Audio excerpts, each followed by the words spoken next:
In a quiet Oregon suburb, a 75-year-old widow with arthritic hands was about to unleash a rebellion. What started as a birthday celebration took a shocking turn when they came face to face with betrayal disguised as thoughtfulness. Margaret Collins wasn't your typical retiree. For 40 years, she had spent her life suppressing her artistic talents to care for others, known for her quiet accommodation of everyone else's dreams but her own. When she encountered her daughter-in-law's envelope containing a nursing home brochure labeled, "Your next home," she had no idea she was standing at the threshold of reclaiming her identity. Margaret's quiet act of burning that brochure would lead to a cascade of revelations about family secrets, financial deception, and her own complicity in becoming invisible. What began as a simple birthday gathering would become a fierce battle for autonomy and rediscovered passion. The Collins family would never be the same after Margaret's rebellion forced them to confront the painful truth that aging doesn't mean surrendering control. It means finally having the wisdom to claim it. Before we jump back in, tell us where you're tuning in from, and if this story touches you, make sure you're subscribed, because tomorrow, I've saved something extra special for you. Margaret Collins held her breath as 75 tiny flames danced before her. The heat warmed her face, casting a golden glow across the familiar faces gathered around her dining room table. Her wish had been the same for the past 5 years: peaceful, days ahead. Simple, perhaps, but after Harold's long illness, simplicity felt like luxury. "Make a wish, Mom," James called from across the table, his camera raised. She closed her eyes, inhaled deeply, and blew. The room erupted in applause as the last flame flickered out. When she opened her eyes, Margaret caught her granddaughter, Sophia's encouraging smile from the corner of the table. The girl's dark eyes, so like Harold's, reflected warmth that made Margaret's chest tighten. "Impressive lung capacity, Margaret," her neighbor Carol remarked. "I needed help with mine last year, and I'm only 73. Margaret patted Carol's hand. "All those years of projecting to the back row in my art classes." James began, "Cutting the cake, an elaborate vanilla creation with buttercream roses that Elizabeth had ordered from the fancy bakery in Portland. Everything about this party bore Elizabeth's touch. The precisely arranged flower arrangements, the coordinated napkins and plates, the carefully curated guest list. A beautiful facade, meticulously maintained." The Collins family home buzzed with the comfortable chatter of a dozen guests, mostly neighbors, a few church friends, and Margaret's small family. 40 years in this house, and the walls had absorbed decades of laughter, arguments, celebrations, and grief. The last 5 years had been dominated by Harold's illness, transforming their retirement haven into a makeshift hospital room. But even in those dark days, the house had remained their sanctuary. Elizabeth appeared at Margaret's elbow with a perfectly portioned slice of cake. "Before you dig in, I have something special for you." Margaret looked up to find her daughter-in-law extending a cream-colored envelope with "Mom" written in Elizabeth's precise handwriting. The perfect cursive always reminded Margaret of those handwriting practice books, beautiful, but somehow lacking personal character. "You shouldn't have," Margaret said, accepting the envelope. "The party is more than enough." Elizabeth's smile remained fixed as she glanced meaningfully at James. "It's something James and I have put a lot of thought into, for your future." The conversations around them quieted as guests noticed the gift presentation. Margaret slid her finger beneath the envelope's seal, conscious of the eyes upon her. Inside was a glossy brochure featuring smiling seniors in a park-like setting. The words, "Evergreen Meadows Assisted Living with Dignity," were embossed across the top. Tucked behind it was a note card in that same perfect script. "Your next home." Margaret's fingers went cold. The room seemed to tilt slightly as her eyes fixed on those 3 words. She was vaguely aware of Elizabeth explaining something about exceptional care and worry-free living to the other guests. But the words blurred together. Beneath the table, Margaret pressed her palms against her thighs to still their trembling. "Isn't it lovely?" Elizabeth prompted when Margaret remained silent. "They have art classes, Margaret. I know how you've missed teaching." Margaret swallowed hard, folding the note and sliding it back into the envelope with mechanical precision. "How thoughtful," she managed, her voice steady despite the earthquake happening inside her chest. "We'll certainly discuss it." Elizabeth's smile tightened almost imperceptibly. "The waiting list is 6 months, so we've already put down a deposit to hold your spot." A sudden silence fell over the nearby guests. Carol's fork clattered against her plate. "A deposit?" Margaret echoed, meeting Elizabeth's gaze directly now. "Without discussing it with me first?" James cleared his throat. "Mom, maybe we should talk about this later." "No need to worry about any of the details," Elizabeth interjected smoothly. "James and I have everything arranged. It's our gift to you. Peace of mind." Margaret felt a flush creeping up her neck. She set the envelope on the table with deliberate care. "I wasn't aware I needed arrangements made for me." The tension in the room thickened. James suddenly became intensely interested in his cake, avoiding both his mother's and wife's eyes. "Everyone needs help eventually, Margaret," Elizabeth said, her voice taking on that special tone Margaret had heard her use with preschoolers and pets. "We just want to be proactive." From across the table, Sophia was watching with narrowed eyes, her fork suspended midway to her mouth. The teenager had always been perceptive, too perceptive for Elizabeth's comfort, Margaret suspected. "How thoughtful," Margaret repeated, picking up her fork. She took a bite of cake, tasting nothing. "The cake is delicious, Elizabeth." The moment passed as Margaret deliberately steered the conversation to Carol's recent trip to visit her grandchildren. But the damage was done. The festive atmosphere had fractured. Guests finished their cake more quickly than usual, offering hurried excuses about early morning commitments. As James walked the last neighbors to the door, Sophia slipped into the chair beside Margaret. "You okay, Graham?" she asked quietly, her young face creased with concern. Margaret squeezed her granddaughter's hand. "Just surprised, that's all." "It's total bull." Sophia caught herself. "It's wrong. You're doing great here." Elizabeth appeared in the doorway, arms laden with dirty plates. "Sophia, help your father bring in the gifts from the car."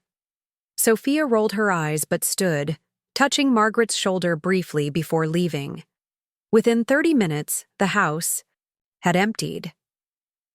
Elizabeth efficiently packed leftover cake into containers, her movements quick and precise. James busied himself collecting discarded wrapping paper, carefully avoiding his mother's eyes. "I'll call you tomorrow about scheduling a tour," Elizabeth said as she wiped down the countertops. Her tone made it clear this was not a suggestion. Margaret sat at her dining room table, still wearing her party dress, a deep blue number she'd bought specially for the occasion. "I have no intention of touring Evergreen Meadows, Elizabeth." Elizabeth paused, sponge in hand. "Margaret, be reasonable. This house is too much for you to manage alone." "Mom," James interjected weakly, "we're just trying to help." "By making decisions about my life without consulting me?" Margaret's voice remained level, though her heart pounded. "I'm 75, not incapacitated." Elizabeth sighed, exchanging a look with James that made Margaret's blood simmer. It was the same look they'd shared when discussing Harold's care. The one that said she doesn't understand what's best. "We'll talk tomorrow when you've had time to think about it," Elizabeth said firmly. She placed the last clean dish in the rack with a decisive clink. "James, we should get Sophia home. School night." Their goodbyes were stilted, with Sophia giving Margaret an extra tight hug and whispering, "I'll call you tomorrow." And then Margaret was alone in the sudden quiet of her house.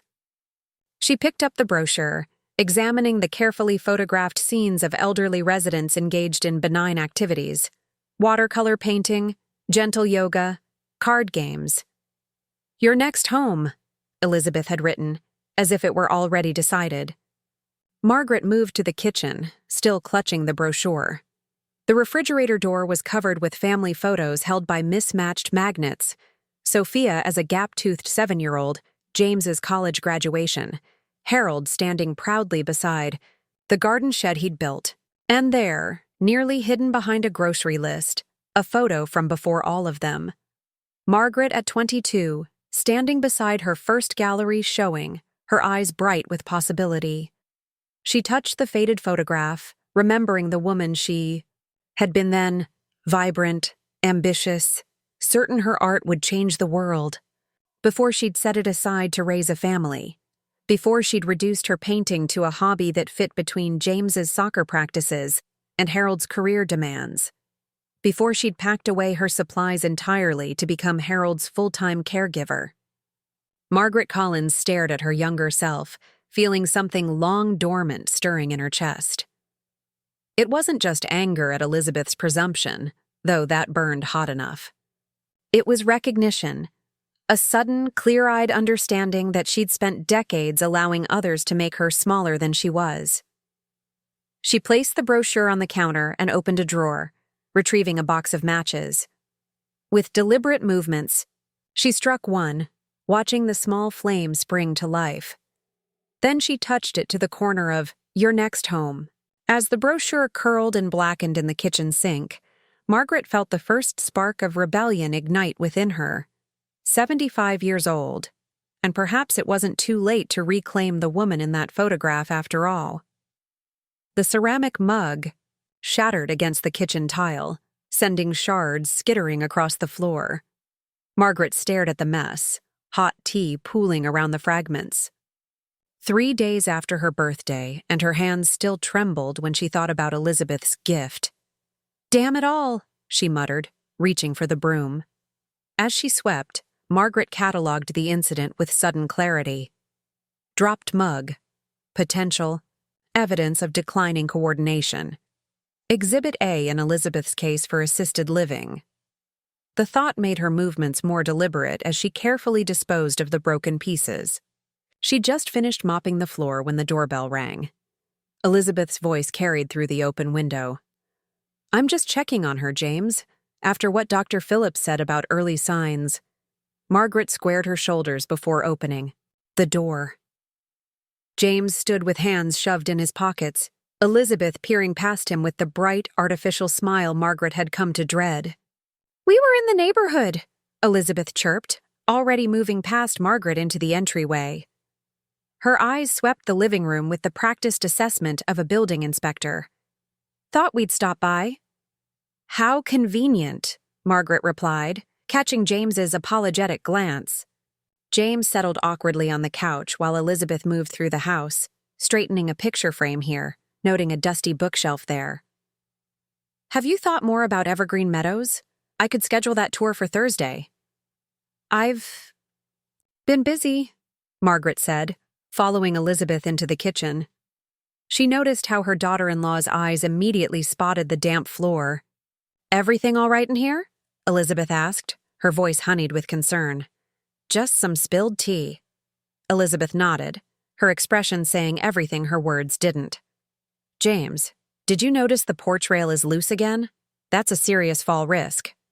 By the time they left an hour later, Elizabeth had compiled a mental dossier of Margaret's perceived deficiencies.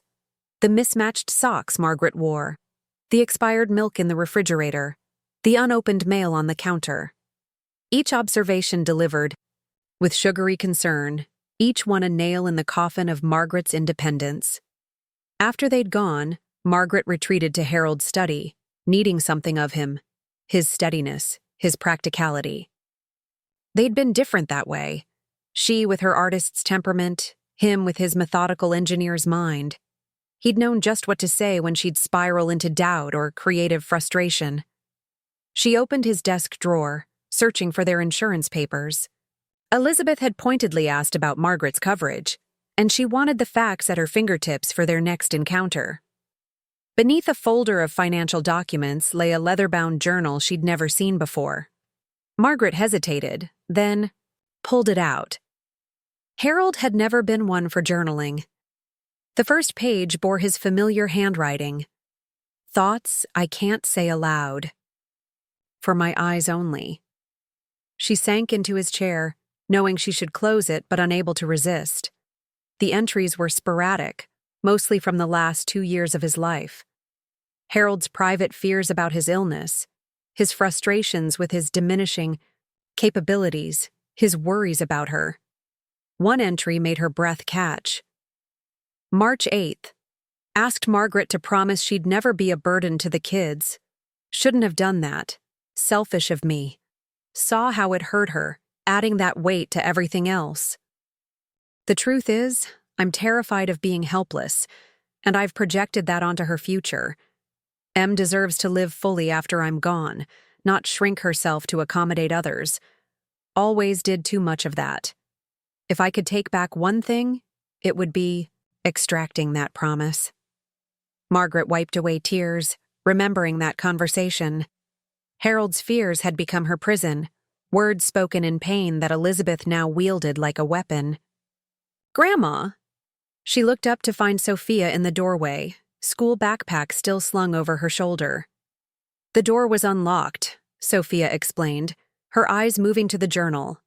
"Are you okay?" Margaret closed the journal, offering a watery smile. "Just found some of Grandpa's writings. What brings you by?" Sophia dropped her backpack and slumped into the chair across from the desk. "They're already talking about selling this place." "What?" "Mom had a real estate agent look up comps for the neighborhood. I overheard them." Sophia's eyes flashed, with anger. "It's not right. This is your home." Margaret felt her shock hardening into something steelier. "Tell me everything." For the next hour, Sophia detailed conversations she'd overheard. Elizabeth's complaints about her shopaholic tendencies to her friends, James's weak protests, the suggestion that the house proceeds could help with Sophia's future college, expenses. "I don't want college money that comes from selling your home," Sophia declared. "I'll get loans or scholarships."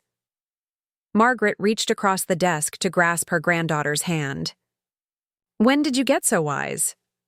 "Learned it from you," Sophia smiled. "Remember when Katrina Matthews was spreading rumors about me in 8th grade? You told me, 'Sometimes the strongest thing you can do is refuse to be what others have decided you are.'" Margaret didn't recall saying it, but it sounded like her. She squeezed Sophia's hand. "I think I need to take my own advice." After Sophia left, Margaret pulled out a fresh notebook. At the top of the page, she wrote, "Proofs of competence," and began a list. Medical checkup with her own chosen doctor. Home safety improvements. Financial organizational systems. Then, with a surge of inspiration, she descended into the basement. In the far corner sat boxes she hadn't opened in years. She pulled one forward, unleashing a small cloud of dust. Inside lay her old art supplies, charcoals, sketch pads, watercolors. She selected a sketch pad and a pencil, climbed back upstairs to Harold's study, and sat before the small mirror on his bookshelf. The face that looked back was lined, gray-haired, but the eyes were suddenly familiar. Not the resigned eyes of Harold's caretaker, but the determined eyes of the young artist in that refrigerator photo. Margaret began to sketch, her strokes. Tentative at first, then growing more confident.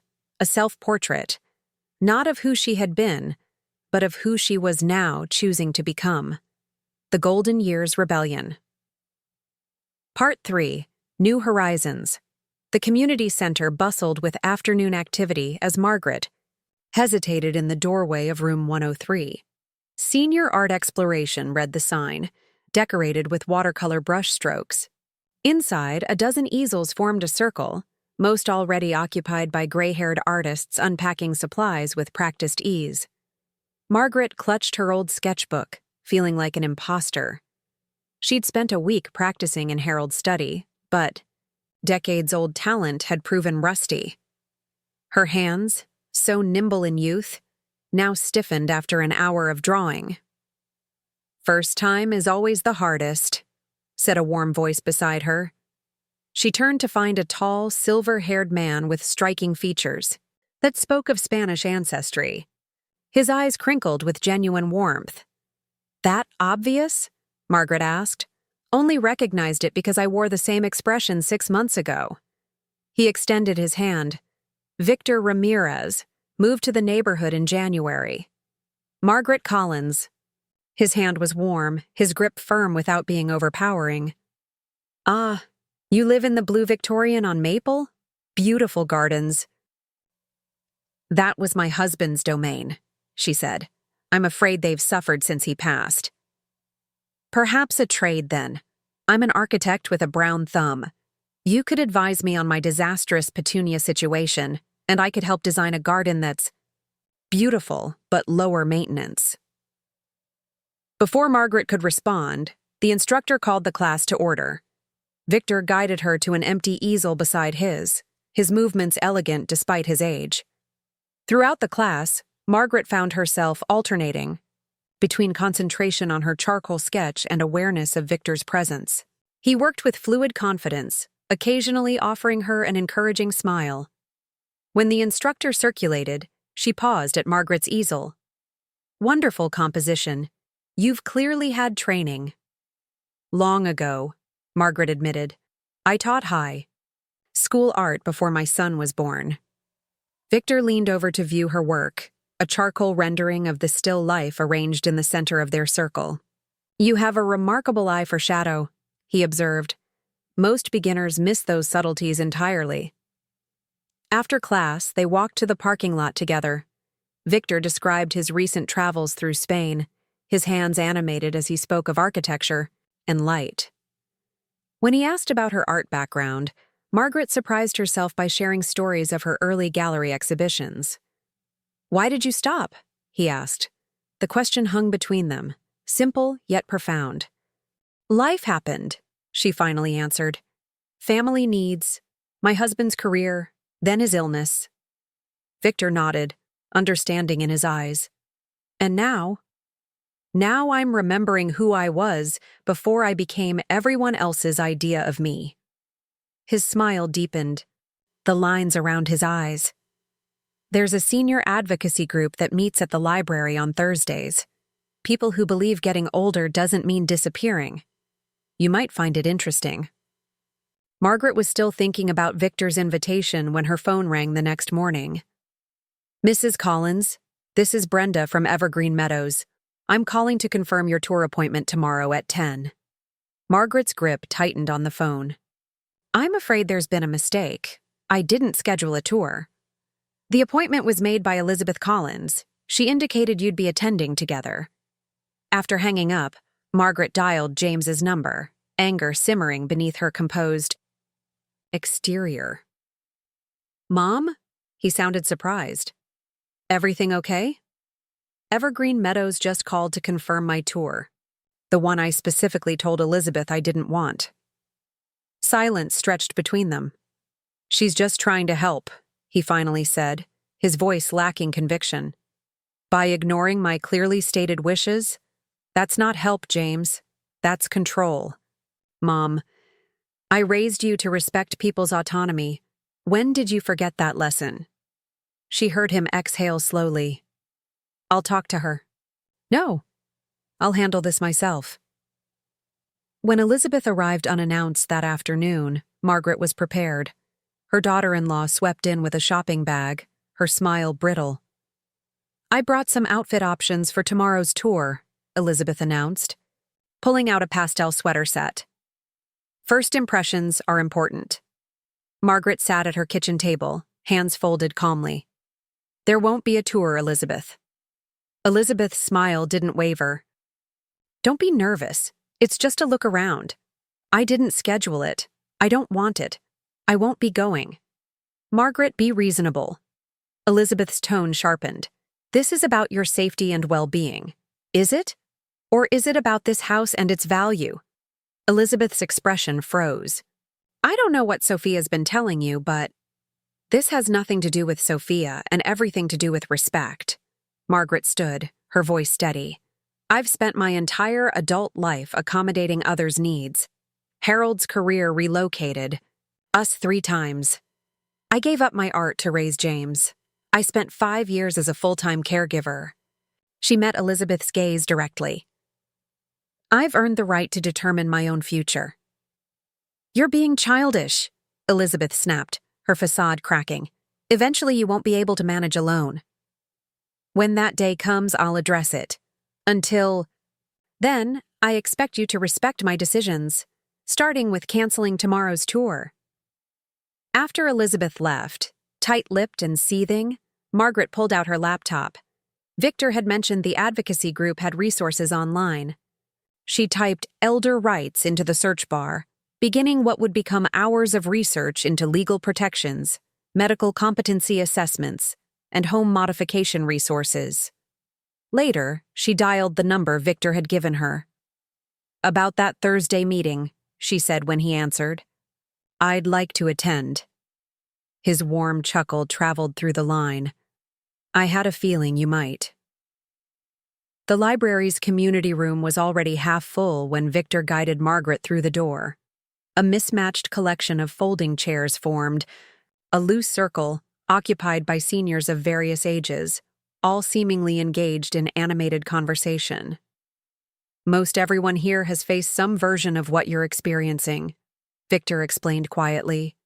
Family believing they know best, doctors speaking to children instead of patients, neighbors suddenly treating them like they've lost 50 IQ points overnight. Margaret nodded, scanning the room. Her breath caught when her gaze landed on a woman with silver dreadlocks tied back in a colorful scarf. Even after nearly 40 years, Margaret would have recognized Darlene Washington anywhere. Something wrong? Victor asked, noticing her hesitation. The woman with the dreadlocks, Margaret murmured. We were roommates in college, best friends until... Until? Margaret didn't have time to explain. Darlene had spotted her, dark eyes widening, in surprise.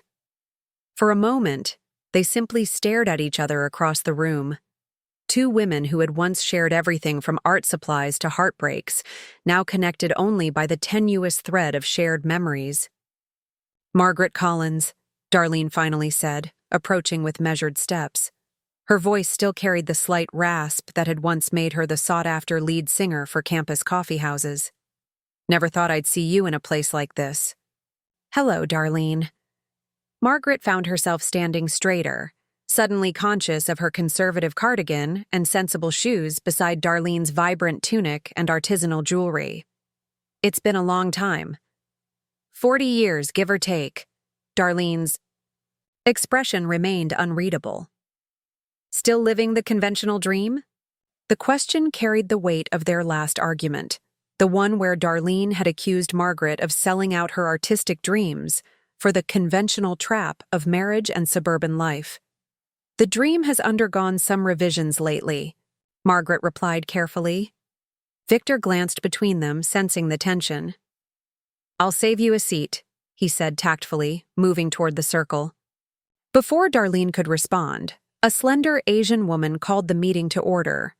Dr. Amara Chen, as she introduced herself, was a geriatric specialist dedicated to patient autonomy. Her presentation covered legal rights, medical advocacy, and practical strategies for maintaining independence. The goal isn't to refuse all help, Dr. Chen emphasized.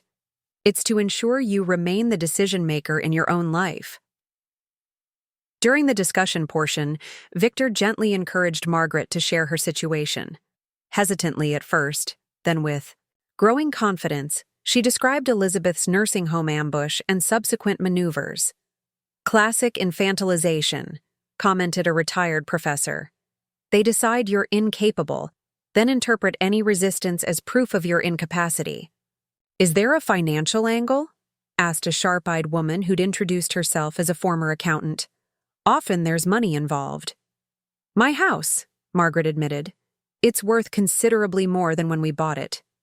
Have your son and daughter-in-law experienced any financial difficulties? Dr. Chen asked. I'm not sure, Margaret realized.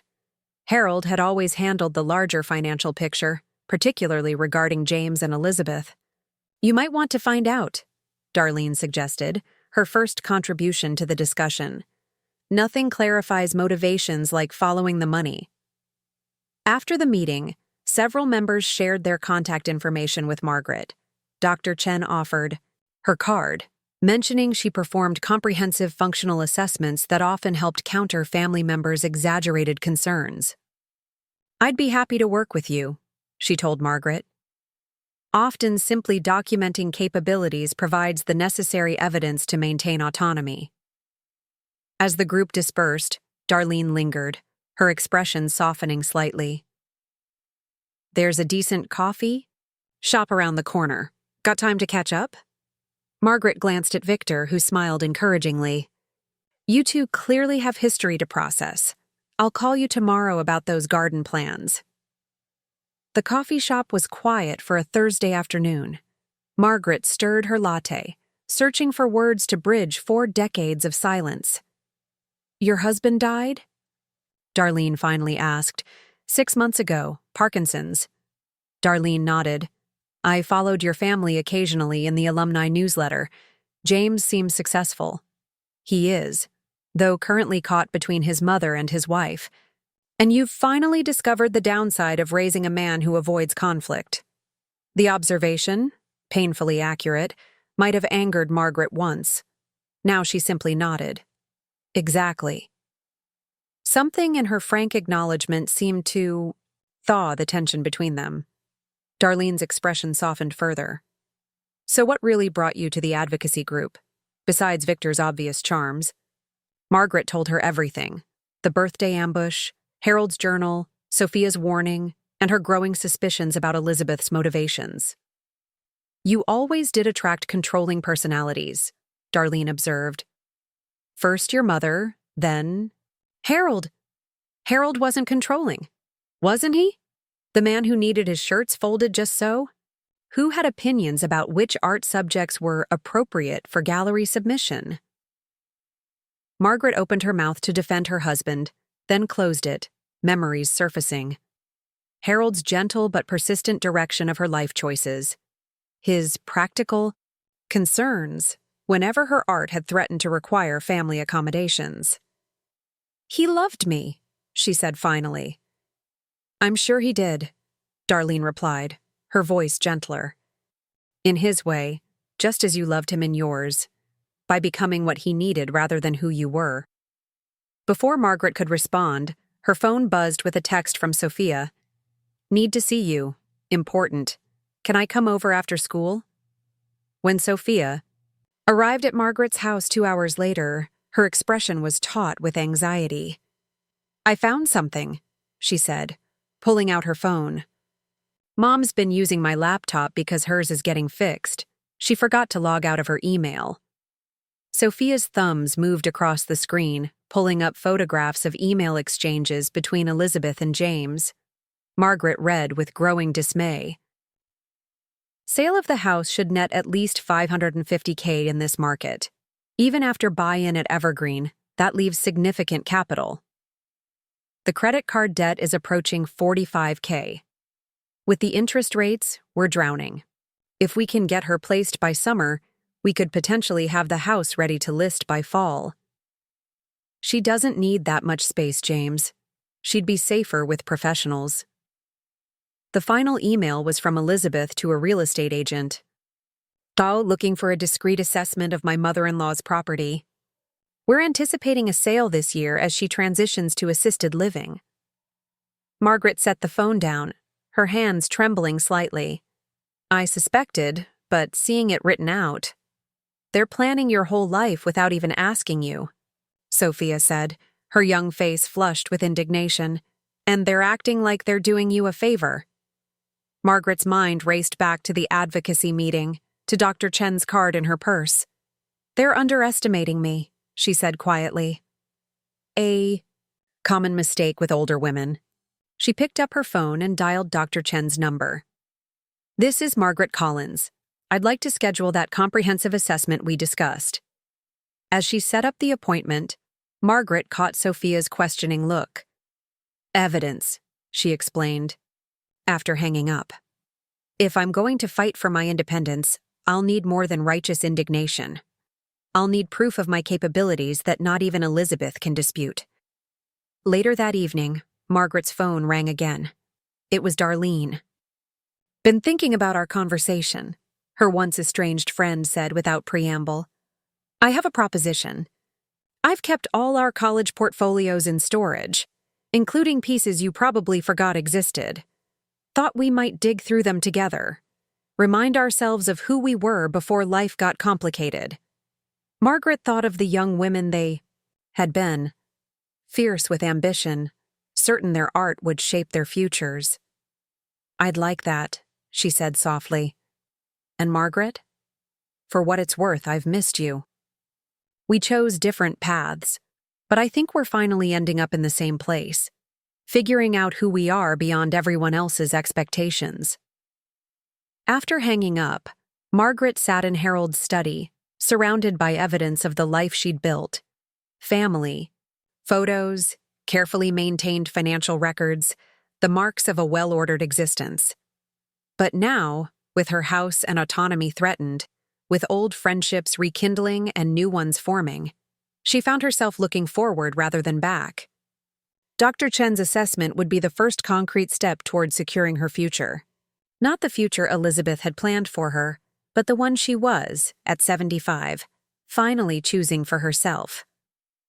Blood pressure, 118/76, excellent balance, cognitive functions well above average for your age group. Dr. Chen reviewed her. Assessment notes while Margaret sat across from her in the comfortable office. You're aging exceptionally well, Mrs. Collins. Margaret couldn't help smiling. I've outlived both my parents by nearly a decade already. The report documents minor age-appropriate changes, reduced night vision, some hearing loss and higher frequencies, but nothing that compromises independent living. Dr. Chen handed Margaret a folder.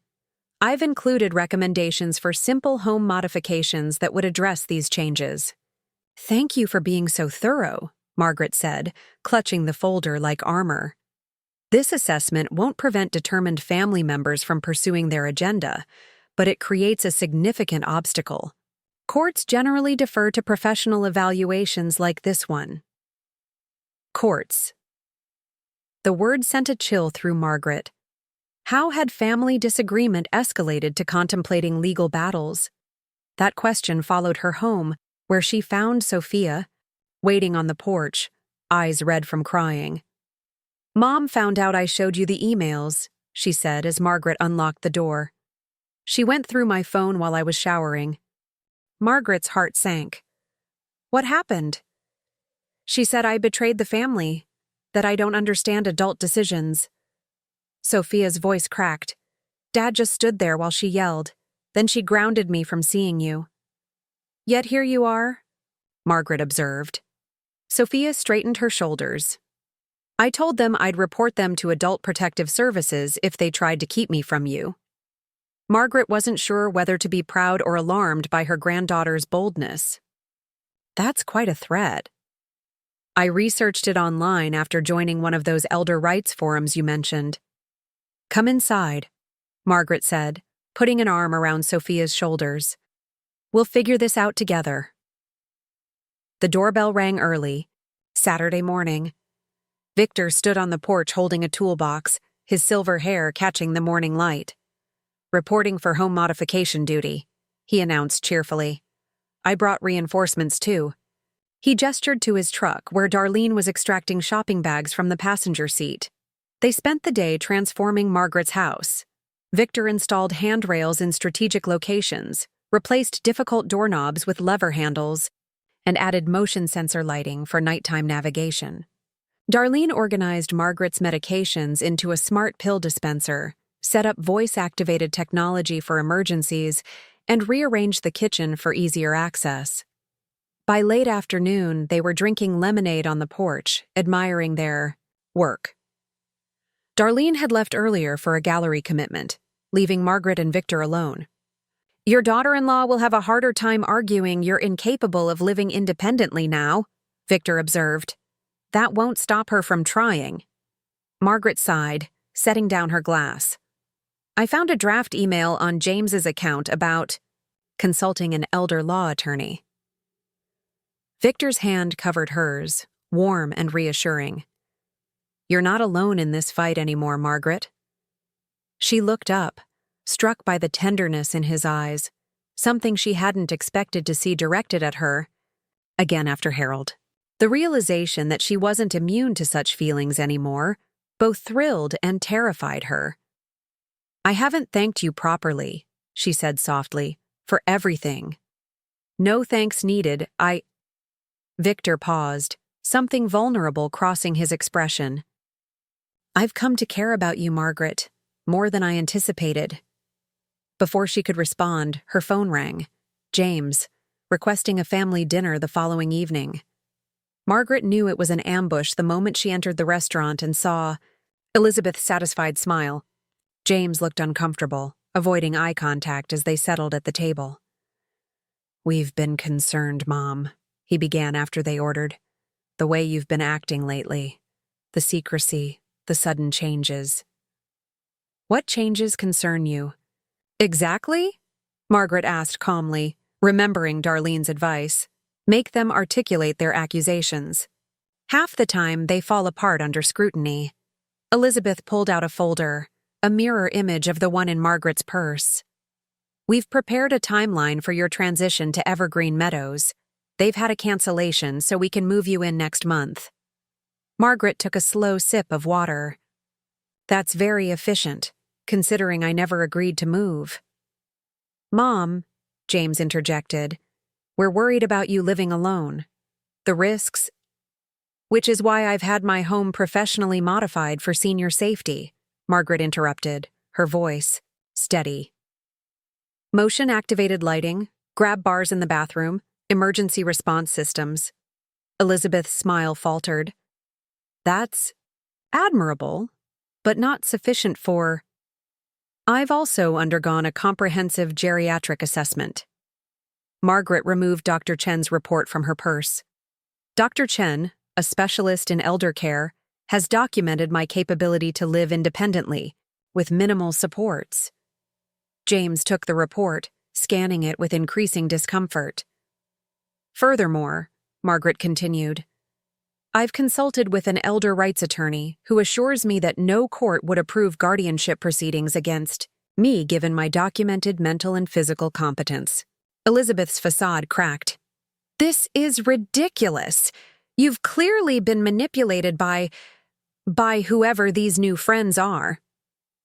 "You mean the friends who helped me install safety equipment instead of trying to ship me off to a facility against my will?" Margaret fixed her gaze on James.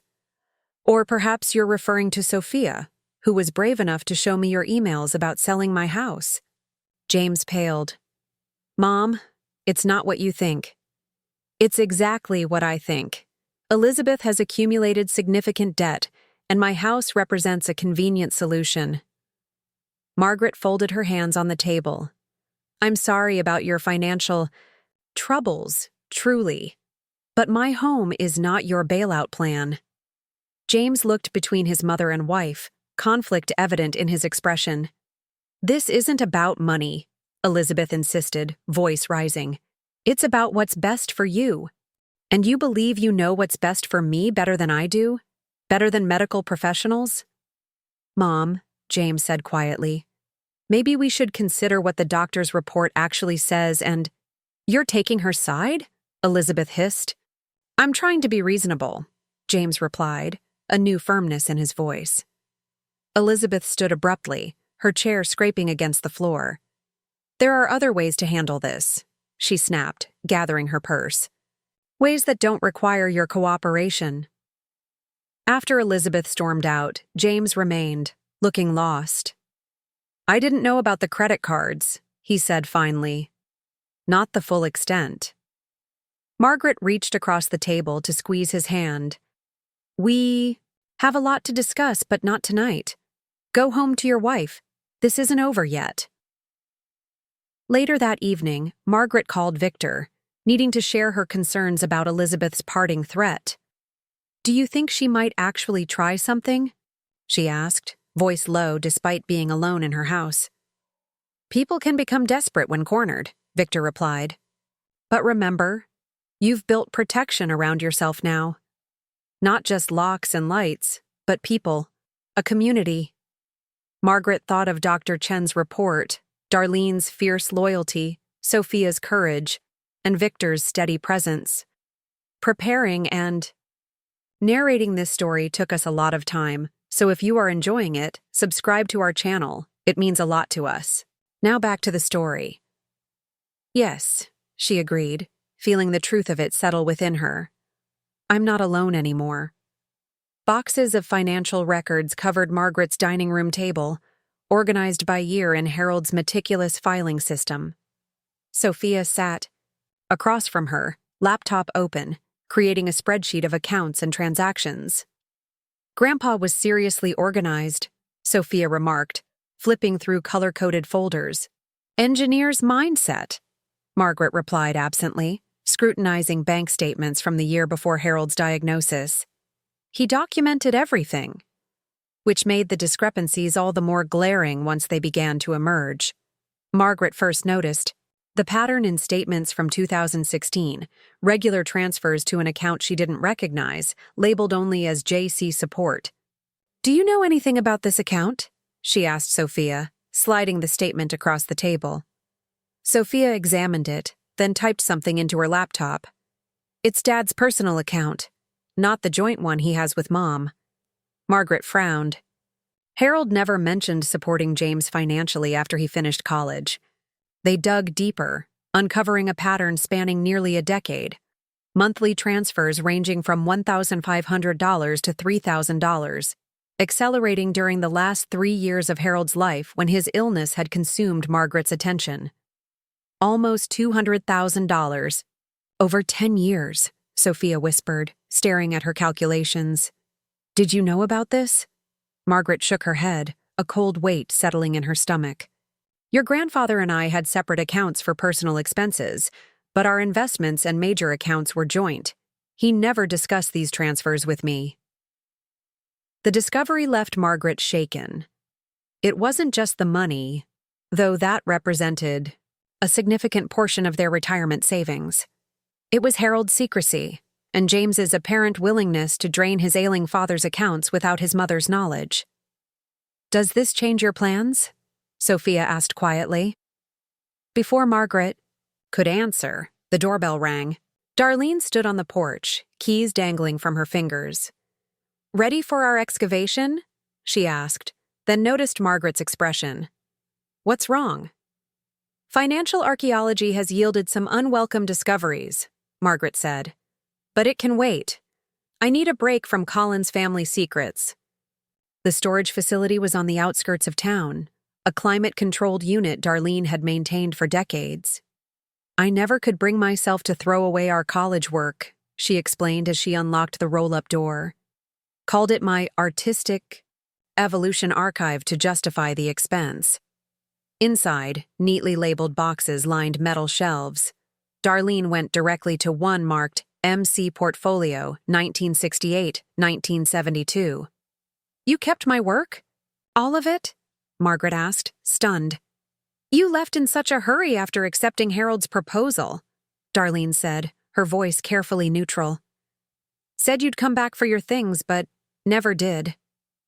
The box contained Margaret's undergraduate portfolio, charcoal sketches, watercolors, and oil paintings preserved in archival sleeves. At the bottom lay a folder stamped with the emblem of the prestigious Winchester Fellowship. Margaret's hands trembled as she opened it. Inside was her acceptance letter, dated May 1972, offering a fully funded year studying in Paris. Beneath it lay the response she'd written, but never sent, declining the opportunity to marry Harold instead. You were the most talented in our class, Darlene said quietly. That fellowship could have launched your career. I made my choice, Margaret said, but her voice lacked conviction. Did you? Or did you just follow the path of least resistance? Darlene's tone held no judgment, only genuine curiosity. You always accommodated everyone else's dreams. Your mother's expectation of a proper marriage, Harold's career ambitions. What would your life have looked like if you'd put yourself first, just once? Margaret had no answer, but the question followed her home, where she carefully arranged her recovered artwork in Harold's study. Looking at the progression of pieces, the confident brush strokes, the innovative compositions, was like meeting a younger self she'd gradually allowed to disappear. Victor arrived that evening as planned, carrying takeout Chinese food. He stopped abruptly in the study doorway, his eyes drawn to the displayed artwork. "These are extraordinary," he said, moving closer to examine a portrait series. "Who's the artist?"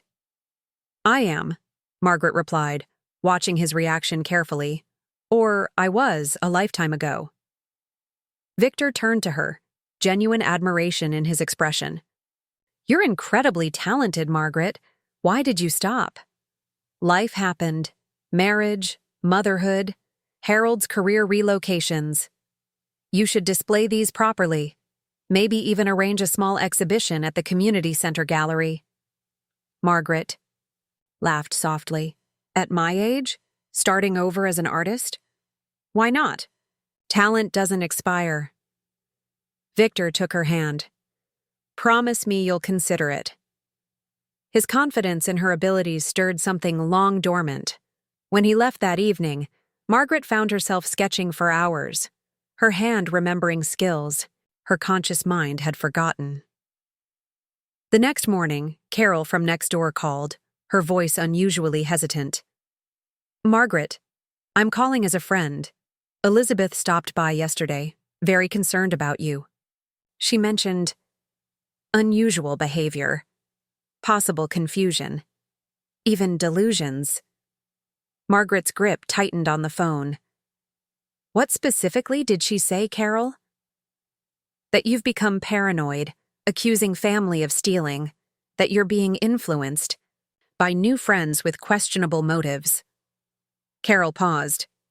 She mentioned consulting specialists in cognitive decline. After reassuring Carol of her perfectly sound mind, Margaret called James at his office.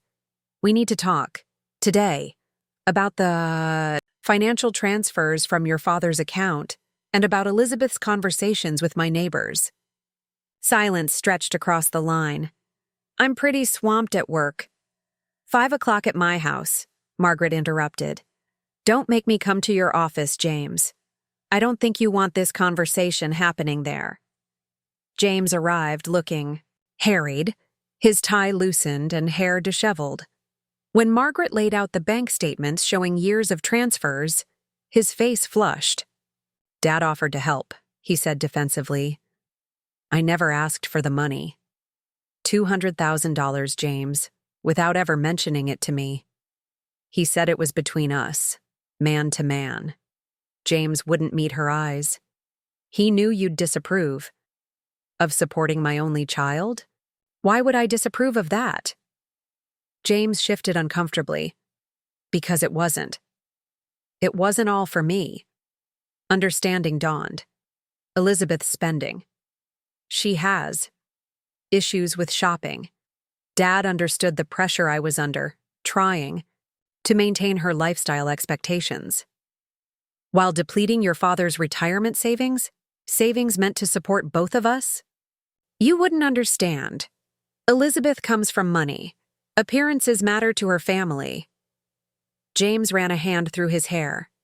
"You never cared about status. And that justified deceiving me?" Margaret pushed the statements toward him. "Does Elizabeth know about these transfers?" James looked away. "She knows Dad helped sometimes, not the full amount. Is that why she's telling my neighbors I'm experiencing cognitive decline? Because she's afraid I'll cut off the money supply, now that I've discovered it?" "What? No, she wouldn't." "Carol called this morning. Elizabeth has been systematically contacting my friends and neighbors, suggesting I'm becoming mentally unstable." James stood abruptly. "I don't believe that. She's concerned about you. That's all." "James, your father's assistants concealed the severity of Elizabeth's problems. Now you're facing the reality of your financial situation, and my house has become the solution." That's not fair.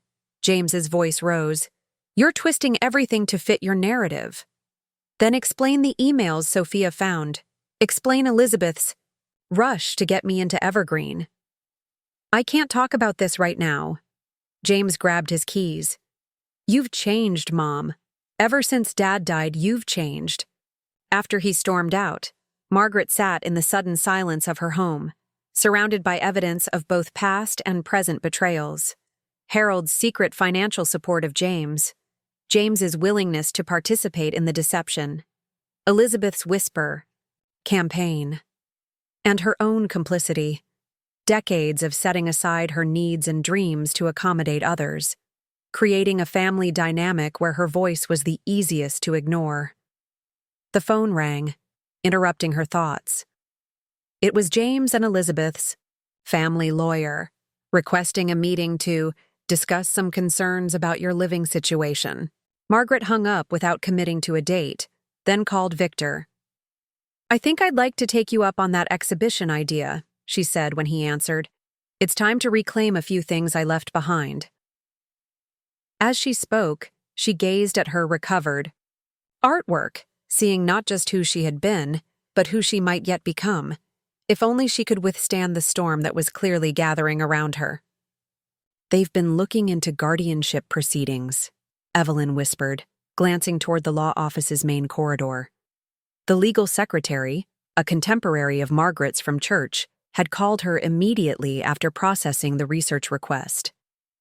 Nothing filed yet, but they've been gathering information about requirements and precedents. Margaret's stomach tightened. On what grounds?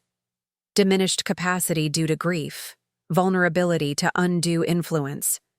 Evelyn's voice lowered further. They've consulted with a psychiatrist who specializes in testifying about elder competency, without ever having met you. The conversation replayed in Margaret's mind as she stood in the community center's gallery space 3 days later, surrounded by her restored artwork. The exhibition, a small collection spanning her college years through recent pieces, had drawn an unexpected crowd, including several art enthusiasts from Portland. Your work bridges classic technique with emotional resonance, commented a slender woman with a geometric silver necklace. Victor had introduced her as Elaine Harmon, owner of a respected gallery in the Arts District. Particularly these recent pieces, they have a compelling quality of rediscovery. Margaret nodded, still processing the positive reception. After decades of having her artistic identity subsumed by family roles, the recognition felt both validating and disorienting. I hope you'll consider showing with us, Elaine continued, handing Margaret a business card. We have an exhibition slot in August focused on emerging artists of diverse ages. Before Margaret could respond, Sophia burst into the gallery, her face flushed with excitement. Graham, people are asking about purchase prices. One guy wants the Cityscape series for his office. Victor appeared beside Margaret, his hand finding the small of her back, a gesture that had become natural between them in recent weeks. Told you, he said softly. Talent doesn't expire. The exhibition's success created a curious dichotomy in Margaret's life. While her artistic confidence blossomed publicly, her private world grew increasingly precarious. Elizabeth had escalated. Her campaign, contacting Margaret's doctor, church friends, even her bridge club with concerns about her decision-making. Margaret was replacing a light bulb on her porch when Elizabeth's car pulled into the driveway the following Tuesday. The unexpected visit left Margaret momentarily distracted, and she missed the final step descending from the stepladder. She stumbled, catching herself against the porch railing but dropping the burnt-out bulb, which shattered on the concrete. Margaret! Elizabeth rushed forward, her reaction disproportionate to the minor stumble. Are you hurt? Do you feel dizzy? Confused? I'm fine, Margaret said firmly, irritated by Elizabeth's dramatic response. Just missed a step. Elizabeth was already on her phone. I'm calling an ambulance. That's completely unnecessary. You could have a subdural hematoma. My aunt fell and seemed fine, then collapsed hours later from a brain bleed. Despite Margaret's protests, the ambulance arrived within minutes. Elizabeth insisted on riding along, calling James en route. By the time they reached the hospital, she had constructed an alarming narrative of Margaret's collapse and confusion following the fall. The emergency room nurse began to defer to Elizabeth until Margaret firmly interrupted. I stumbled stepping off a ladder. I did not fall, collapse, or lose consciousness. I have no pain, dizziness, or confusion. She wouldn't necessarily know if she were confused, Elizabeth interjected smoothly. And given her age. Given my age, I'm remarkably clear-headed, Margaret countered. Clear-headed enough to recognize when someone is exaggerating a situation for their own purposes. The standoff might have continued if Dr. Chen hadn't coincidentally been on rotation in the ER. Recognizing Margaret, she intervened, conducting a thorough examination while Elizabeth waited outside. No signs of injury, Dr. Chen confirmed. Your neurological responses are excellent, blood pressure normal. My daughter-in-law is attempting to create evidence of incapacity, Margaret explained quietly. She and my son have been exploring guardianship options. Dr. Chen's expression hardened. I'll document my findings very explicitly in your chart. When James arrived, ashen-faced and breathless, he found Elizabeth in heated discussion with Dr. Chen in the hallway. The fact that you're her physician doesn't override my concerns as her family, Elizabeth was saying. If she's refusing necessary testing. Mrs. Collins does not require additional testing, Dr. Chen replied firmly. As I've explained, she shows no signs of injury or cognitive impairment. What happened? James asked, looking between them. Your mother experienced a significant fall. A minor stumble, Dr. Chen corrected, and is now refusing proper medical attention, which demonstrates… Elizabeth. James's voice was uncharacteristically sharp. I got 3 texts saying Mom collapsed unconscious. She looks completely fine. Margaret, overhearing from the examination room, felt a strange calm settling over her. This manufactured crisis had finally pushed James to see through Elizabeth's manipulations. Later, as they waited for Margaret's discharge paperwork, James confronted Elizabeth in the hallway. Though trying to keep their voices down, the tension made their words carry. The credit card statements came today, he said. Another account I didn't know about. $30,000, Elizabeth. On top of everything else. This isn't the time. It's exactly the time. You've been pushing this nursing home agenda while hiding our financial disaster. Sophia arrived as the argument escalated, immediately going to Margaret's side. Are you really okay? She asked, her young face creased with worry.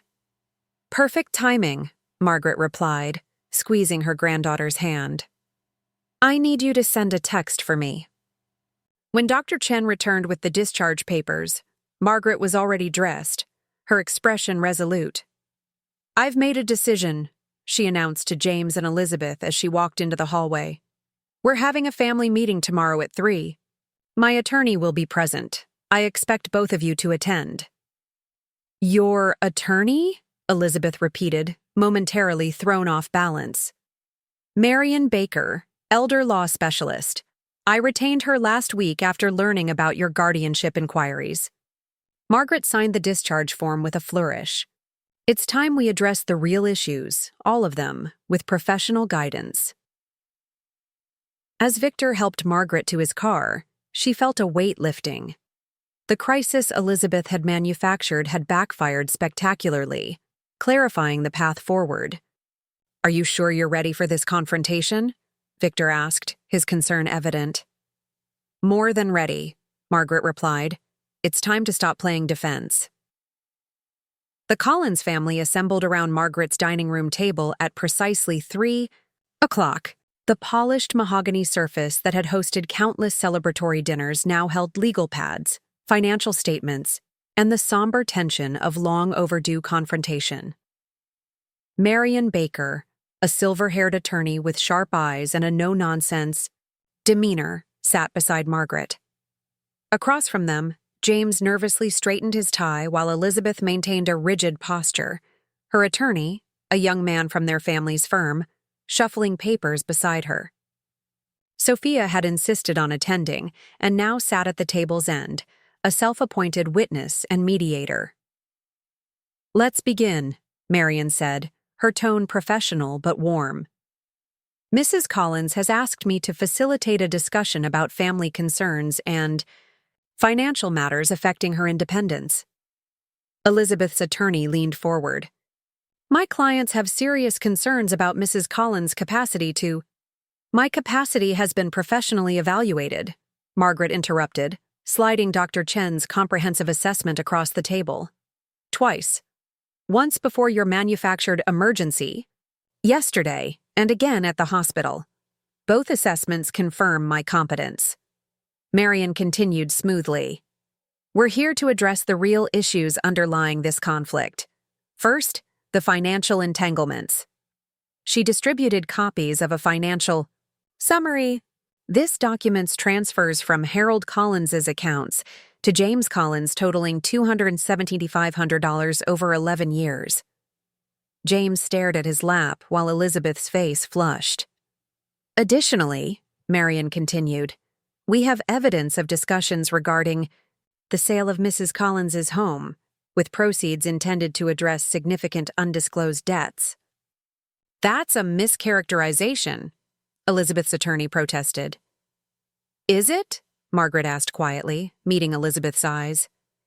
"You've accumulated over $75,000 in credit card debt across multiple accounts. James didn't know about most of it until yesterday.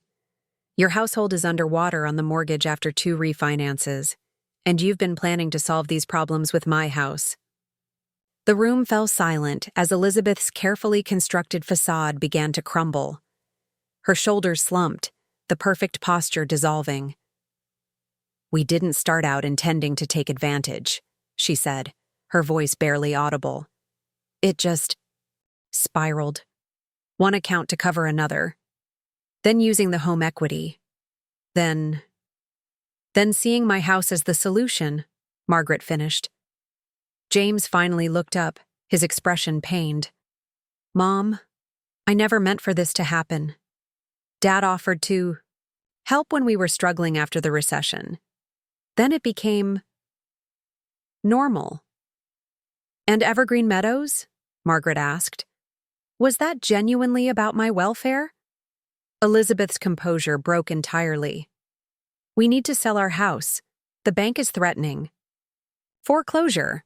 Your house is paid off and worth 3 times what we owe. Evergreen seemed suitable. You'd be taken care of, and we—" She trailed off, unable to finish. "And you'd have enough left over to clear your debts with plenty to spare," Marion concluded clinically. James reached for Elizabeth's hand, surprising everyone. "We made mistakes, terrible ones. But we're going to fix them ourselves." He turned to Margaret. "Mom, I'm so sorry. For the deception. For letting things get this far." The raw honesty momentarily softened the atmosphere. Margaret unfolded a document from her own folder.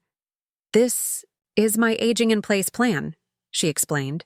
"Dr. Chen helped develop it. I've installed home modifications, established a support network, and arranged regular health monitoring. I'm not denying the challenges of aging alone, but I've addressed them proactively." She passed copies around the table, watching as James examined the comprehensive arrangements with genuine interest while Elizabeth barely glanced at it. "I'm also establishing a clear financial boundary," Margaret continued. "No more unstructured financial support. If you want to discuss a formal arrangement to address your debts, we can do that with proper documentation and repayment terms." Elizabeth's attorney requested a brief recess. As they filed into the kitchen for coffee, Sophia approached Margaret. "Ms. Harmon called," she said, holding up Margaret's phone. "The gallery wants to feature 3 of your pieces in their August exhibition. She's offering a representation contract." A ripple of pleasure coursed through Margaret. Her artwork, the part of herself she'd set aside decades ago, was being recognized just as she was reclaiming her independence. When the meeting reconvened, something had shifted. Elizabeth appeared subdued, her earlier defensiveness replaced with resigned acceptance. "We're prepared to acknowledge Mrs. Collins' right to remain in her home and manage her own affairs," her attorney stated formally. "However, we request consideration of a structured financial arrangement to address the family's immediate crisis." Marian glanced at Margaret, who nodded. "We can discuss a one-time loan with formal repayment terms, secured by appropriate collateral," the attorney offered, "conditional upon full financial transparency and counseling." As they worked through the details, Sophia occasionally interjected with perspectives that bridged the family divide. Her emotional intelligence, seeing beneath the anger to the fear and shame, helped maintain momentum when tensions threatened to derail the discussion. By early evening, they had established a framework, a formal loan arrangement, regular family meetings with a financial counselor, and clear boundaries around Margaret's independence. Not a perfect resolution, but a beginning built on truth, rather than manipulation. As they gathered their belongings, Margaret addressed her son and daughter-in-law. "The Harmon Gallery is featuring my work next weekend," she said, her voice steady but not unkind. "I'd appreciate it if you'd attend the opening." Elizabeth looked startled by the invitation. James nodded solemnly. "We'll be there, Mom." After they departed, Margaret sat in the sudden quiet of her dining room. The confrontation had been painful but necessary, like lancing a wound to allow healing to begin. Her phone buzzed with a text from Victor.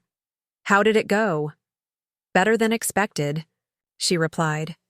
The truth has a way of clearing the air, even when it's difficult to hear. She looked around her home, still hers, now with reinforced legal protection, and felt both exhaustion and quiet triumph. The battle wasn't completely over, but today marked a turning point. Her family would need to rebuild on a foundation of honesty, and she had reclaimed both her independence and her identity as an artist. For the first time in decades, Margaret Collins was living her life on her own terms. Margaret stood in her kitchen doorway, watching as Victor installed the voice-activated lighting system. The summer sun streamed through the windows, highlighting the silver in his hair as he worked with practiced efficiency. Over the past 2 weeks, her home had undergone a transformation, not just in physical modifications, but in purpose and meaning. "That should do it," Victor announced, descending the stepladder. "Try it now." "Lights on," Margaret commanded, and the kitchen immediately brightened. Impressive. Between this system, the bathroom modifications, and the medical alert pendant, you'll have Evergreen Meadows beat for safety features. Victor smiled, packing away his tools. All with the benefit of maintaining your independence. Independence had become a loaded word in Margaret's vocabulary, no longer simply the absence of interference, but rather a carefully constructed network of supports that enabled self-determination. The senior advocacy group had taught her that true independence for older adults wasn't about doing everything alone. It was about maintaining control over one's choices while acknowledging changing needs. The doorbell interrupted her reflections. James stood on the porch, toolbox in hand, looking tentative despite their scheduled appointment. "Right on time," Margaret said, stepping aside to let him enter. "Good to see you again, James," Victor said, extending his hand.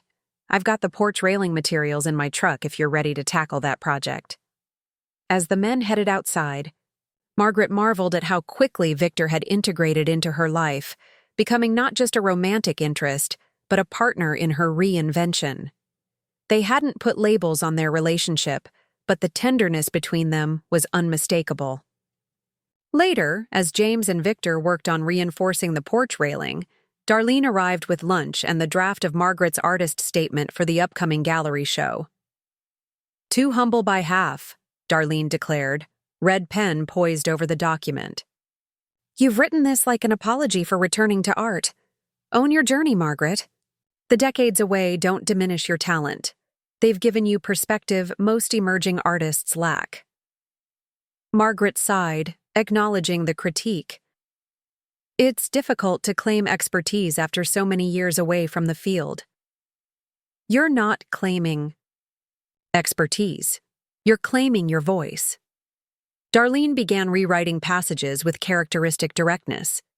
Besides, your work speaks for itself. The statement just provides context. The sound of hammering from the porch created a rhythmic backdrop to their collaboration. Through the window, Margaret could see James speaking animatedly with Victor. His usual reserve softened. "Your son seems more comfortable with Victor than I expected," Darlene observed. "They've discovered a shared interest in sustainable architecture," Margaret explained. "James always wanted to pursue environmental design, but chose corporate law for the security. Another Collins family member setting aside passion for practicality," Darlene noted without judgment. "Seems to be a pattern you're finally breaking." By late afternoon, when the railing project was completed, James lingered after Victor departed for another commitment. He helped Margaret prepare tea, moving through the kitchen with uncharacteristic awareness of the space. Elizabeth started counseling yesterday, he said as they settled at the table. "Individual therapy, not just financial counseling." Margaret nodded, waiting for him to continue. "She was diagnosed with compulsive buying disorder. Apparently, it's often linked to emotional regulation issues." James stared into his tea. "She shopped when she was anxious, or sad, or stressed. And I enabled it because it was easier than addressing the underlying problems." "How are you feeling about all this?" Margaret asked carefully. "Overwhelmed, relieved, terrified." A small, rueful smile crossed his face. "We've been living beyond our means for so long. I'm not sure we remember how to exist without constant financial stress." "You'll learn," Margaret said gently. "Just as I'm learning to live alone without defining myself solely as Harold's widow." James looked up, meeting her eyes directly. "I've been thinking about what you said, about me avoiding conflict. You were right. I let Dad handle difficult conversations with you. Then I let Elizabeth manage our family decisions because pushing back felt too uncomfortable." He hesitated. "I don't want Sophia to learn that pattern from me." "Speaking of Sophia," Margaret said, changing the subject to ease his vulnerability. "She's shown remarkable artistic talent. We've been sketching together on Saturday mornings. I've noticed she's got your eye for composition." James set down his cup. "Mom, I need to apologize properly. Not just for the financial deception, but for trying to control your future. For not standing up to Elizabeth when she overstepped. For treating you like you needed management rather than support." The apology hung between them, simple but profound. Margaret reached across the table to cover his hand with hers. "I accept your apology," she said, "and I hope you'll accept mine for not being more attentive to the pressures you were facing. We've all contributed to the patterns that brought us here." After James left, Margaret sat in Harold's study, gradually becoming her studio, and considered how quickly life could transform when long-established patterns were finally disrupted. The weeks leading up to the gallery opening unfolded in a new rhythm. 3 mornings a week, Margaret worked on her art, reclaiming techniques and exploring new subjects with growing confidence. Weekends often found Sophia at her grandmother's house, the two of them sketching side by side while discussing everything from college plans to relationship advice. "Do you think you'll marry Victor?" Sophia asked one Saturday, catching Margaret off guard. "We're taking things slowly," Margaret replied, carefully shading the contours of a portrait. "At our age, relationships develop differently." "Because of the sex thing?" Sophia asked bluntly. Margaret nearly dropped her pencil. "Sophia, what? You're adults. I assume you've discussed physical intimacy." Margaret fought between embarrassment and laughter. We have. Thank you very much. And it's complicated not because of age, but because we're both creating new lives after long-term marriages. Sophia nodded thoughtfully. I like him. He looks at you like you're fascinating. And how should a man look at me? Margaret asked, amused by her granddaughter's assessment. Like you're a person with depths he wants to explore, not a problem he needs to solve. Sophia returned to her sketch. Dad used to look at Mom that way, I think, before all the money stuff. The observation stayed with Margaret, particularly as she witnessed small shifts in James and Elizabeth's interactions during their twice-monthly financial planning sessions. The structured loan arrangement had imposed much-needed boundaries, with Elizabeth spending monitored through counseling and James taking a more active role in their finances. Elizabeth remained the most resistant to the new family dynamic, her pride wounded by the public acknowledgement of her financial mismanagement. Yet even she showed tentative signs of change, particularly after Margaret invited her to help select frames for the gallery exhibition. You have a surprisingly good eye for presentation, Margaret had commented, watching Elizabeth confidently assess various framing options. I minored in art history, Elizabeth replied, then added with uncharacteristic self-awareness, before I decided it wasn't practical enough and switched to business administration. The parallels between their choices, creative passions set aside for practicality, created a momentary connection that, while fragile, suggested the possibility of eventual understanding. The night of the gallery preview arrived with perfect early summer weather. Harmon Gallery glowed with tasteful lighting designed to showcase the featured artists, with Margaret's work occupying a prominent corner. Her collection, titled Reclamation, included restored pieces from her college years alongside recent works that documented her artistic reawakening. Victor arrived first, handsome in a charcoal suit, his pride evident as he guided Margaret through the space. Darlene followed, her dramatic caftan and silver dreadlocks drawing admiring glances from the Portland art crowd. Your moment of triumph, Darlene declared, gesturing toward the red dots already appearing beside several of Margaret's pieces indicating sales. And well-deserved. Margaret felt a surreal disconnection, watching elegantly dressed strangers discuss her work with serious expressions and appreciative nods. This was the world she had glimpsed briefly in her youth, the path not taken now temporarily rejoined. When James, Elizabeth, and Sophia arrived, Margaret experienced a flutter of anxiety. This public acknowledgement of her artistic identity represented a final recalibration of family dynamics, no longer just Harold's widow or James's mother, but Margaret Collins, artist. Sophia immediately began circulating, proudly explaining her grandmother's techniques to other attendees. James moved through the exhibition with genuine interest, pausing longest before Margaret's most recent self-portrait. This one captures something essential about you, he observed when she joined him. The determination in your eyes. Elizabeth remained somewhat apart, examining each piece methodically. Margaret finally approached her as she stood before a charcoal study of hands, Harold's hands, rendered with intimate knowledge of every line and plane. Your technical skill is impressive, Elizabeth said quietly, especially after so many years away from practice. Thank you, Margaret replied, searching for genuine connection. Art was my first love before family. Yet you chose family. Elizabeth's tone contained no judgment, only curiosity. I did, and created a different kind of art through that life. Margaret gestured toward James and Sophia across the room. I don't regret the choice, only that I thought it had to be all or nothing, that I couldn't maintain both identities. Elizabeth was silent for a long moment.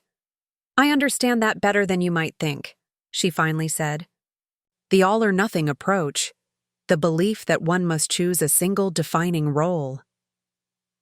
Something vulnerable flickered in Elizabeth's expression, a recognition, perhaps, of her own narrowed identity. The shopping addiction, the focus on appearances, the desperate attempts to maintain a lifestyle she couldn't afford. All symptoms of a woman who had lost connection with deeper aspects of herself. "It's not too late to reclaim discarded parts of yourself," Margaret said gently. "I'm living proof of that." Elizabeth didn't respond directly, but her posture softened slightly. "The frame we selected for this piece worked perfectly," she said, changing the subject, but not the underlying connection. As the evening progressed, Margaret moved between her various worlds, discussing technique with fellow artists, accepting congratulations from gallery patrons, introducing Victor to acquaintances, as my partner for the first time.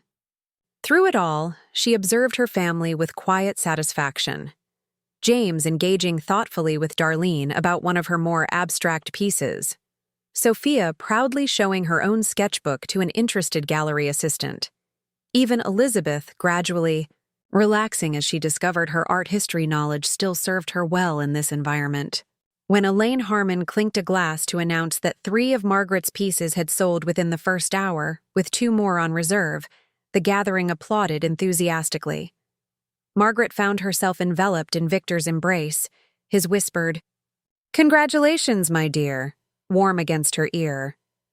Later, as the preview wound down, Margaret gathered her family and closest friends near her displayed work. "I'd like to host Sunday dinner this weekend," she announced, "to celebrate tonight and to continue our new beginnings." "In your house," Elizabeth clarified, a subtle acknowledgement of Margaret's established independence.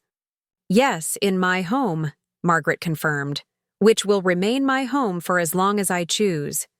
As they stood together, the artist reclaiming her passion, the widow creating a new chapter, the mother establishing healthier boundaries, Margaret realized that the true rebellion had not been against her family's attempts to control her future. It had been against the limiting narratives she had accepted about aging, about family roles, about what was possible in life's later chapters. Outside the gallery, beneath a star-filled summer sky, Victor took her hand as they walked toward his car. "Happy?" he asked simply. Margaret considered the question. The family conflicts weren't fully resolved. Elizabeth's journey toward genuine change remained uncertain. The challenges of aging would continue to require adaptations and eventually compromises. Yet something fundamental had shifted, not just in her family's perception of her, but in her understanding of herself. At 75, she had reclaimed not just her artistic voice, but her authority over her own story. "Yes," she answered, squeezing his hand. "Happier than I've been in a very long time." The Golden Years Rebellion. Part 10. The golden years.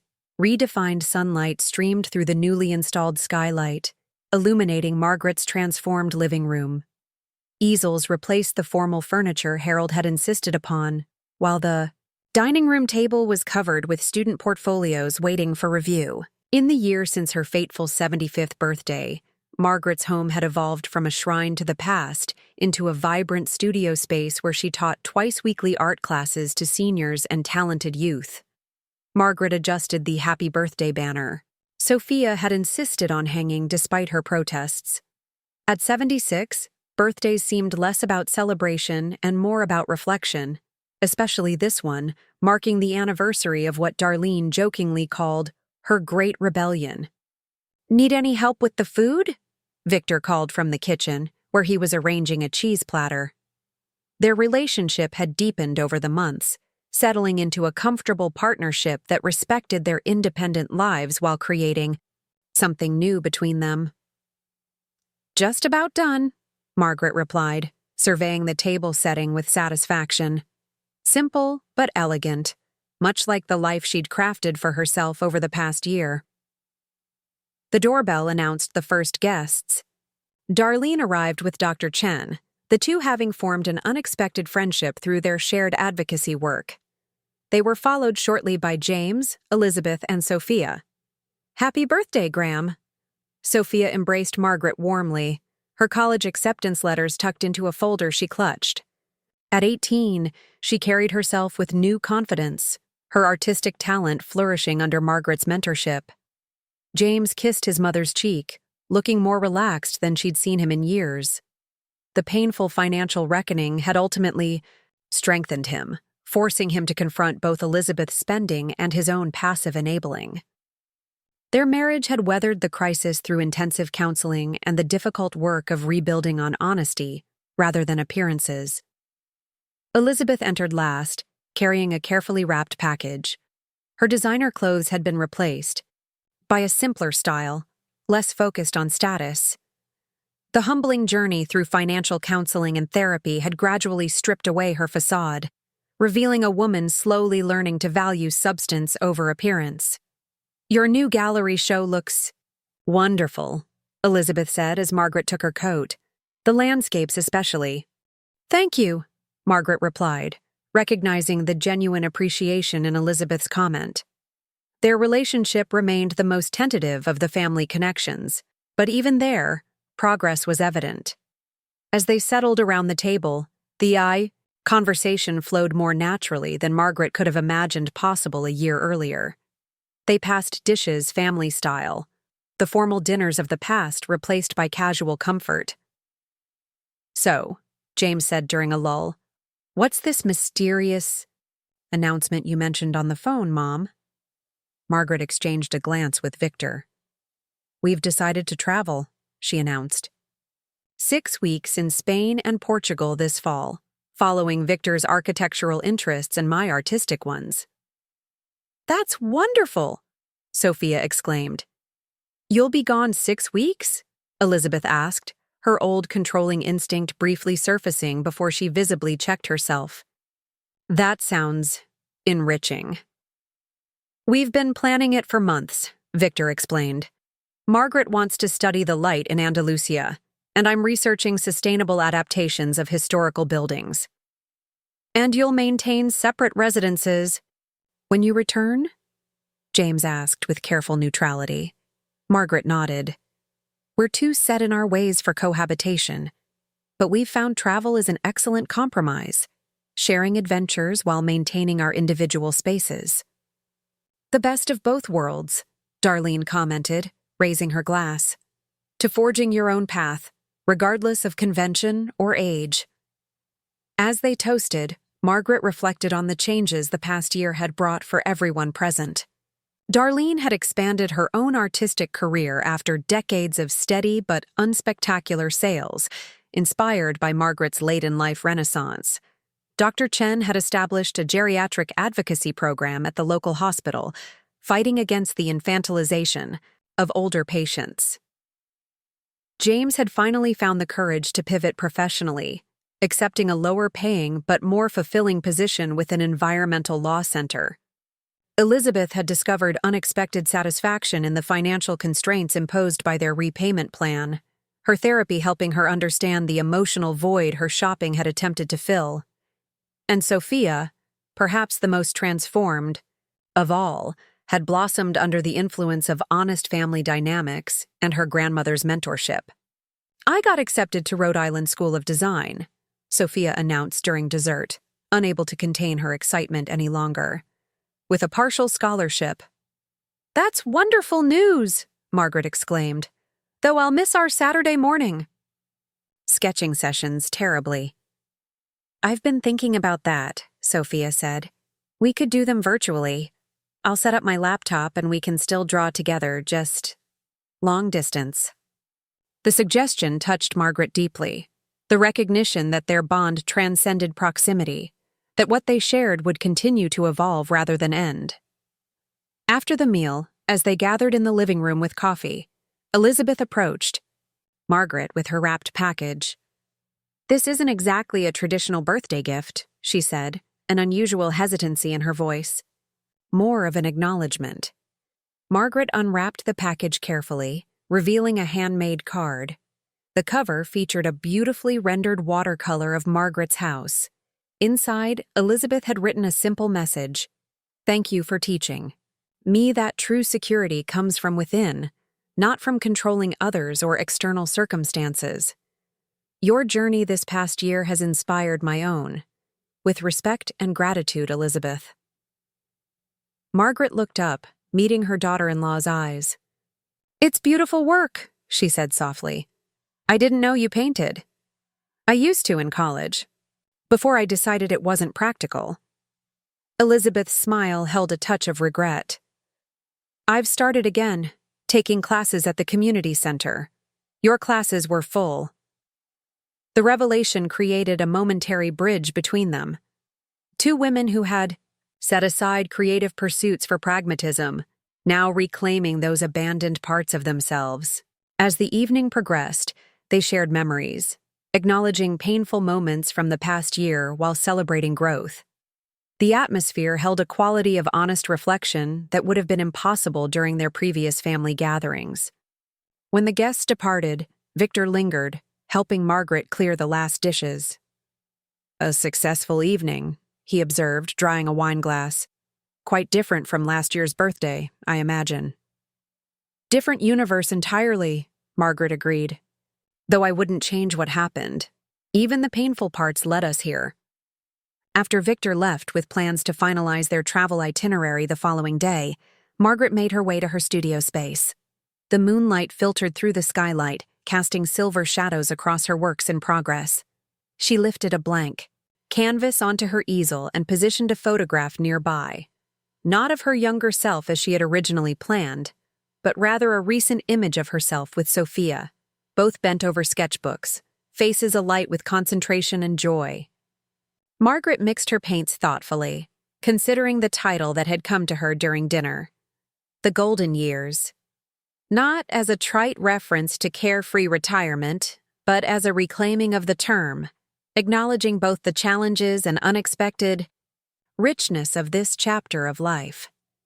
As her brush made the first stroke across the canvas, Margaret reflected on the journey of the past year, from vulnerability to empowerment, from isolation to community, from resignation to possibility.